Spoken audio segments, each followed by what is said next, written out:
So ayun na, nag-change water tayo kasi nabutasan itong ating fish pond dati. At dito natin ito nilagay. Yung una, hindi pa nalagyan dito ng bagong concrete. Tapos nandiyan na sila.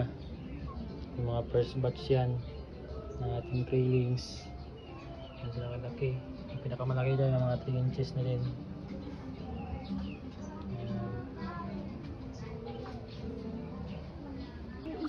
Marso, ano ni? Mas, ano na yung maso? Oh, squat picture. Ha? Hindi ni magat? Mga gat. Oh, hindi magat. Ayata daw. Ikaw lang, kay mga gat na. Sakit na. Lili.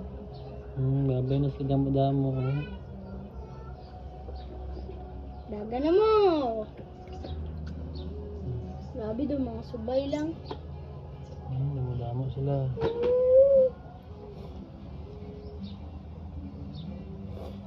Nakablo din sila malakat.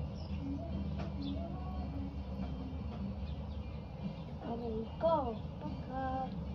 Doon mga lampinig yan, oh. Ito na po.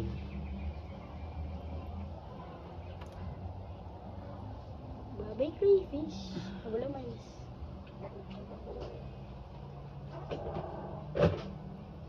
Minapil to gamay oh. Luminapil. Kuha. Hindi lang. Baby crayfish. Ha? Baby crayfish. May ilang ah. Kaya doon. No, baby crayfish. Sali.